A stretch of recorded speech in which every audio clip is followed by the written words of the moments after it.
अस्सलामुअलैकुम। कैसे हैं व्यूअर्स? ठीक हैं आप? मैं उम्मीद करता हूं आप ठीक हैं। मैं भी अल्लाह की रहमत से ठीक हूं। व्यूअर्स, मैं जरगाम अली खान आपकी खिदमत में हाजिर हूं और आप देख रहे हैं स्वर टीच। और बहुत ही खूबसूरत टॉपिक के साथ आपकी खिदमत में हाजिर हुआ हूं। आज हम आपको बताएंगे वो कौन से सुर होते हैं जो आपके अल्फाज को लपेट लेते हैं और आपको नोटेशन लिखने के बाद भी पता नहीं चलता कि यह हारमोनियम से कैसे बजाए जाएंगे। साथ ही साथ कव्वाली में जब हम हारमोनियम बजाते हैं तो वो कौन कौन सी चीजें हैं जिनका हमें ख्याल रखना चाहिए, तो हमारा कव्वाली का जो स्टाइल है वो प्रोफेशनल हो जाता है। जो हमारा मेन मौजू है वो ये है कि हम अपने अल्फाजों को और सुरों को आपस में कैसे पहचान पाए कि कौन कौन से सुर पे कौन कौन सा अल्फाज कितनी देर रुका, और साथ ही जब हम इसे अमल में लेके आते हैं तो इसे प्रोफेशनल पेश कैसे किया जाए। तो व्यूअर्स, वीडियो बहुत ही मजेदार होने वाली है। आज की वीडियो में हम आपको कव्वाली स्टाइल का हारमोनियम भी बताने वाले हैं। उसके बारे में भी काफी सारी चीजें आपकी मालूमात में इंशाल्लाह आज शामिल होंगी। तो इसी तरह की वीडियो देखने के लिए हमारे चैनल को सब्सक्राइब कर लें, बेल आइकन के बटन को प्रेस कर लें ताकि हमारी हर आने वाली वीडियो आप तक आसानी के साथ पहुंचती रहे। तो वीडियो को शुरू करते हैं बिना टाइम को वेस्ट किए। तो गौर करें, जैसा कि मैंने एक लफ्ज कहा कि हमारे कौन कौन से लफ्ज कौन कौन से सुरों की लपेट में कैसे आ जाते हैं, तो हम नोटेशन लिख लेने के बावजूद भी उसको गा नहीं पाते। ये कैसे होता है, आए गौर करें। जैसा कि तो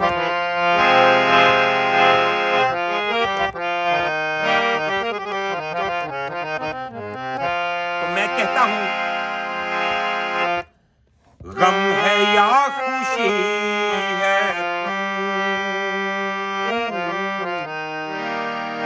मेरी जिंदगी है तू।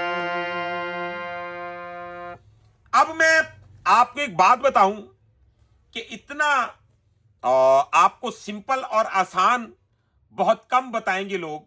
जैसे मैं इसमें आपको वजाहत करके बता दूंगा। अब लफ्ज है गम है या खुशी है तू। इतनी सी लाइन का हम ऐसा ऑपरेशन करेंगे कि व्यूअर्स आप यकीन माने कि आपके नॉलेज में बहुत ज्यादा इजाफा होगा, बहुत ज्यादा इजाफा होगा। यानी कि गौर करें, हमने बोल को उठाया, गम है या खुशी है तू। गम उठा कहां से?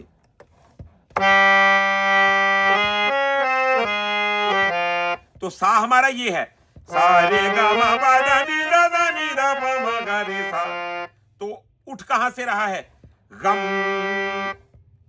अब इन चीजों का ख्याल रखना और इन चीजों की सेंस रखना ही असल में मौसीकी है। ये देखें, अब ये बोल यहां से उठ रहा है, कुछ कुछ उठाते, गम है या ना, गम गम है या खुशी है तू।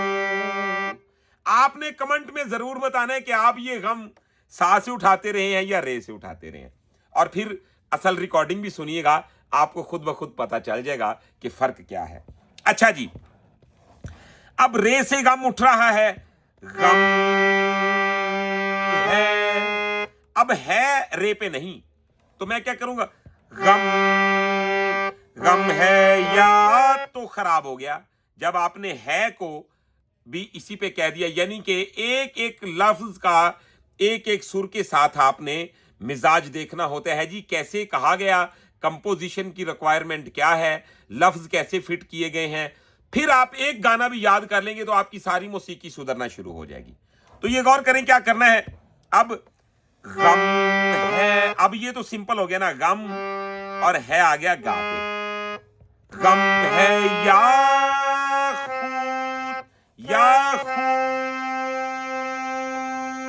खुशी है तू। अब मैंने खुशी में एक खराबी की है। आप महसूस कर रहे होंगे कि खराबी तो है, लेकिन क्या खराबी है?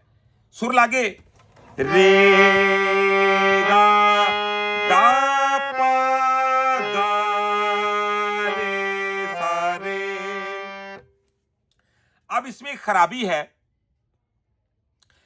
वो मैं बताऊंगा क्या है। जो नॉर्मल दोस्त इसे करते हैं उनके लिए खराबी है, हमारे लिए कोई खराबी नहीं है, क्योंकि हम इसका मुकम्मल ऑपरेशन जानते हैं। तो आपको बताने वाला हूं जी खराबी क्या है, उसे सुधारना कैसे है। जैसा कि गम है या खुशी इसे बोलते हैं कण सुर। कण सुर। अब खुशी में कण सुर लगा है मध्यम का। या खुशी, या खुशी है तू, या खुशी। आप गौर कर रहे हैं कि आपको ऐसे वजाहत से सिखाने वाला बहुत कम कोई टीचर मिलेगा, क्योंकि इतनी बारीकी में तो जाने से पहले वैसे ही बंदा कहते हैं कि यार मैं केड़ी फसनी नु फसल लगावा। तो गौर करें, या खुशी, या खुशी है तू, अब है तू, है तू, तो ये भी कण सुर में ही आता है तू। रुकना मैंने यहां पे है तू, तो जब है तू, अब तू पे तू, रे गा सा रे सा नी। अब तू में कितने सुर आगे? अब अगर ऐसे नहीं कहेंगे तो ये गजल गूंगी हो जाएगी, यानी कि इसकी खूबसूरती जो है वो मर गई, हमने उसका हक अदा नहीं किया। अब मेरी जिंदगी है तू, अब दूसरे तू में तू, तो अब सा नी दा नी, रे रे रे रे गा गा मा रे सा, मेरी जिंदगी है तू। अब आपने जरा जज करना है।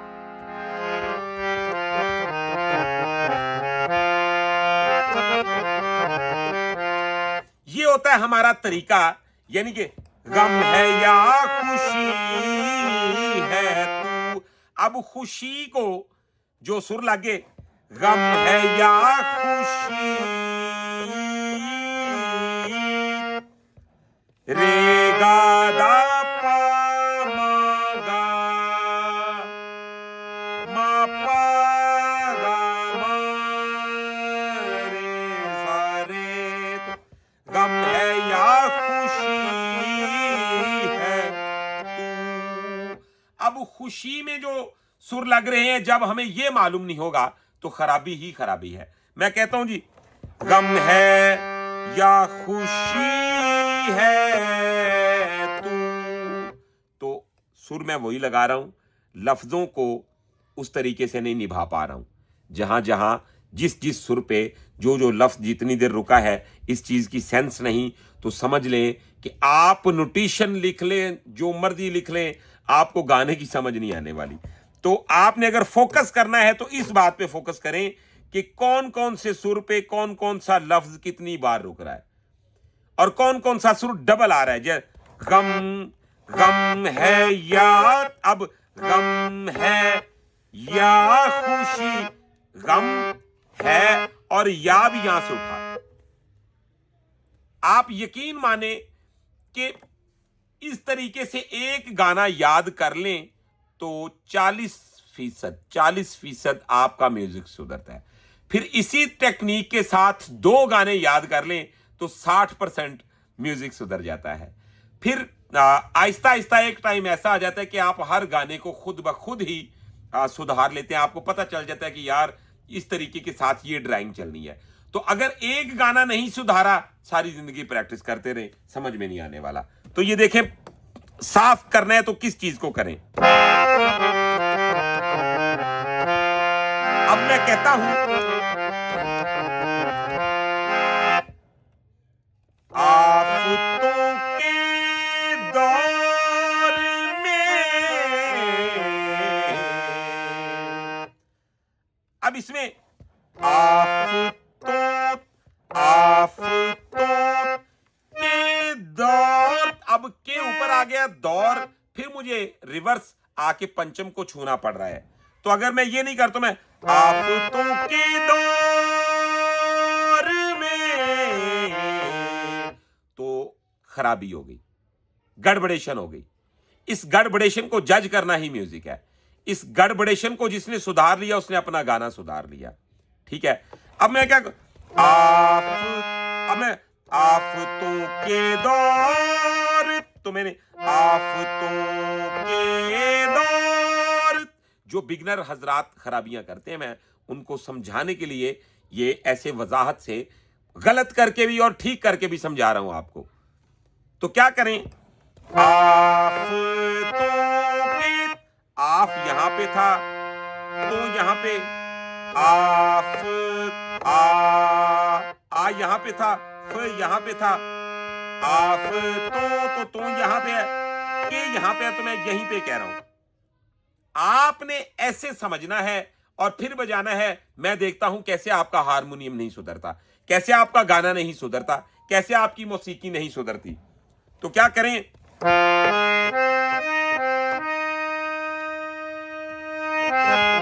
तो आफतों के दौर में, तो जो में है कहां से, में, अब नॉर्मल सीखने वाला जो बंदा है वो खुद गाना बजाएगा तो वो तो नहीं पकड़ पाएगा इसे, उसे यही पता है कि यार आफतों के दौर में पे कितना टाइम लग जाएगा। लेकिन जब आप इसे समझ के सीख के आएंगे तो पता चलेगा भाई 1 2 3 4 5 6, और अगर सच्ची पूछते हैं तो 7 सुरों का सफर उसने किया। जब मैंने ये रिपीट किया तो इसको भी हम काउंट करें, 1 2 3 4 5 6 7 8, तो 8 सुर मैंने ही ले लिए। अब ये किसी के पास इतना वक्त नहीं कि कोई अपना सर इतना दर्द ले और आपको ऐसे खोल खोल के समझाए कि भाई ऐसे बजाओ। अच्छा जी, अब आफतों के दौर में, आफतों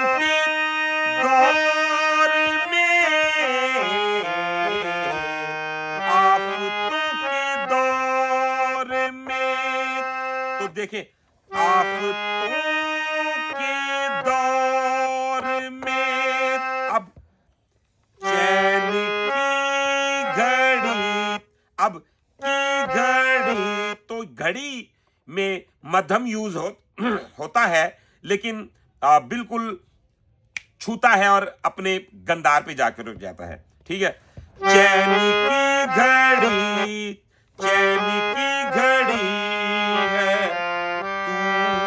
तू, मेरी जिंदगी है तू।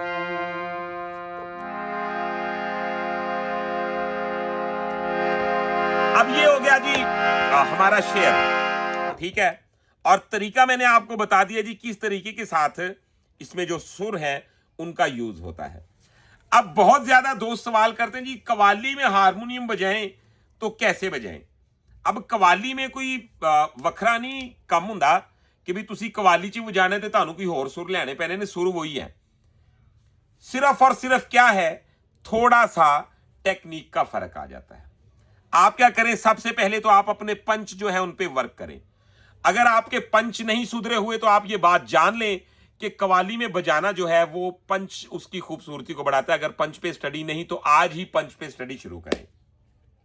अगर नहीं पता पंच किसे कहते हैं, क्या होता है, आप हमारी वीडियो सर्वे कर सकते हैं। और अगर आप प्राइवेट इस पे क्लास लेना चाहते हैं तो आप हमारे व्हाट्सएप नंबर पे हमारे साथ राब्ता कर सकते हैं। हमारा व्हाट्सएप नंबर है 0312941495।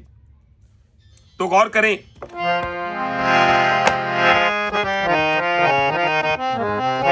तो कैसे लगेंगे,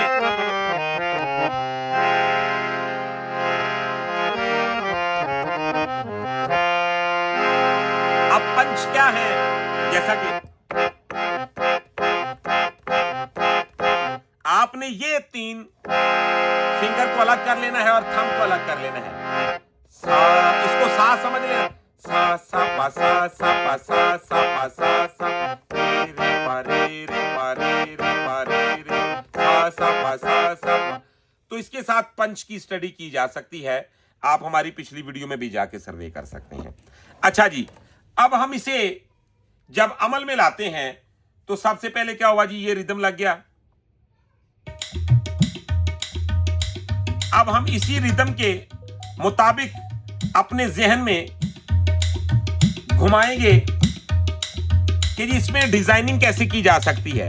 ये देखें,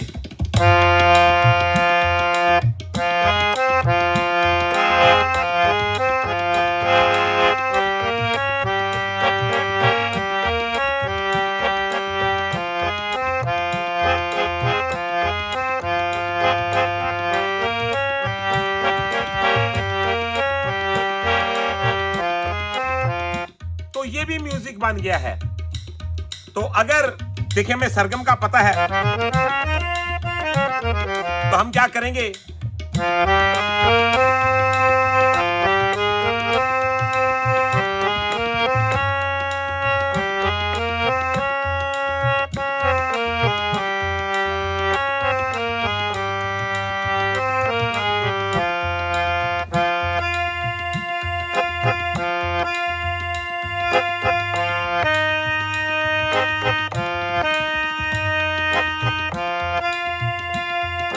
अब आप यकीन माने कि मैं सिंपल से सिंपल तरीका बता रहा हूं। मैं सुर कोई भी गैर नहीं ले रहा हूं, सुर वही ले रहा हूं जो मेरे स्केल के हैं। अब इसमें वही सुर जब अमल में आ जाएंगे तो क्या बन जाएगा, ये देखें।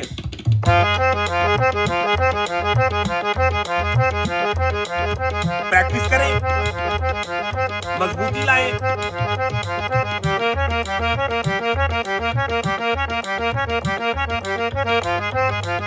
अब मैं 1 2 3 4 5 6, मैं इन 6 सुरों में क्या क्या डिजाइनिंग बना सकता हूं। मैं एक भी सुर चेंज नहीं करूंगा, इन्हीं सुरों पे डिजाइनिंग चेंज करूंगा। तो गौर करें, अगर आपकी समात काम करती है, सिखाने वाला बंदा है, आप सीखने वाले हैं, तो आप क्या क्या कुछ कर सकते हैं, गौर करें। एक डिजाइन,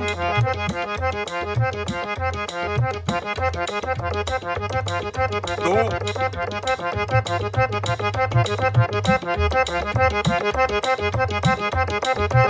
तीन,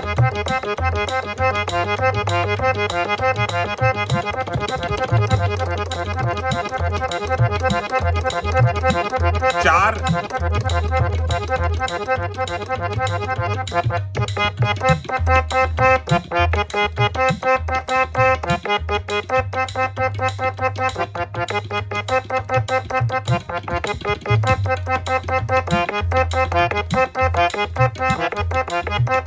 तो देखिए मैं हर टेम्पो देख रहा हूं, मुकम्मल एंजॉय कर रहा हूं उसे। ये देखिए 3 सुर हैं। अभी मैंने यकीन माने कि 3 सुरों के अलावा चौथा सुर लगाया ही नहीं। तो देखते जाइएगा जी क्या क्या किया जा सकता है, आपका बहर खुल जाएगा इसको समझ के। हो गया।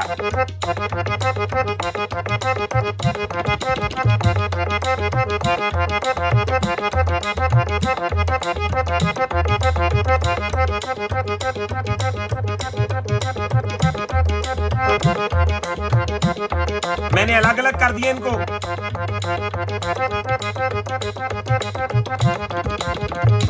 अब देखिए, अब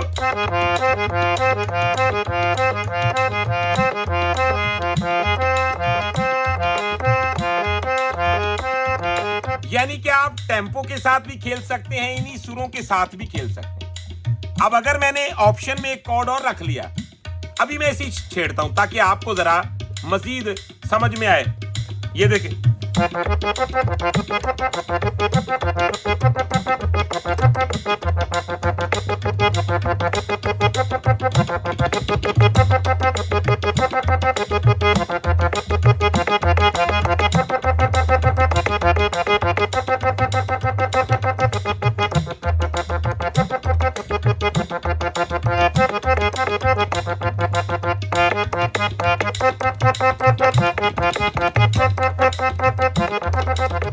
तो ये मैं करता जाऊंगा, यकीन मानिए 10 दिन भी बैठ के करता रहूंगा, ये नहीं खत्म होने वाला। इनमें से डिजाइन बनते ही जाएंगे।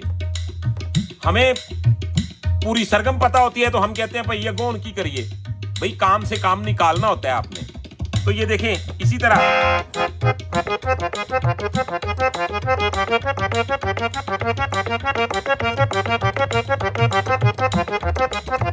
तो ऐसे ही ये डिजाइन बनते रहते हैं, लेकिन आपने टेम्पो को अपने माइंड में रखना होता है।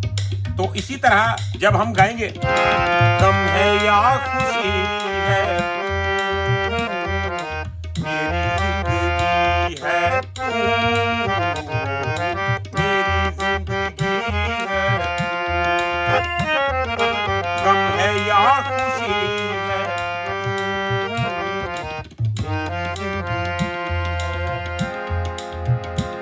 अब वो भी लफ्ज आफतों के दौर में,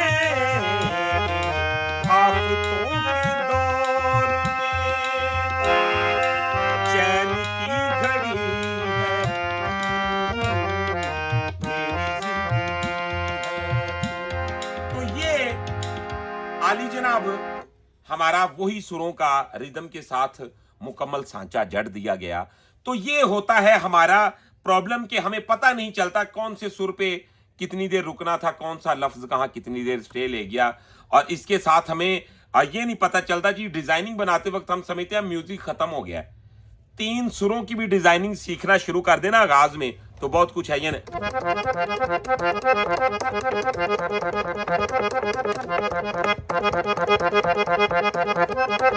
तो इनको आगे पीछे ऊपर नीचे कर करके आपने काम से काम निकालना है।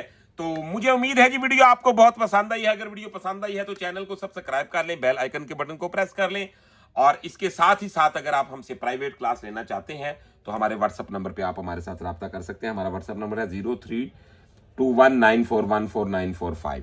तो इंशाल्लाह अगली वीडियो में मिलते हैं बहुत सारी इंफॉर्मेशन के साथ। तब तक लिए अपना रखिएगा बहुत सारा ख्याल। मुझे दीजिएगा इजाजत। अल्लाह हाफिज।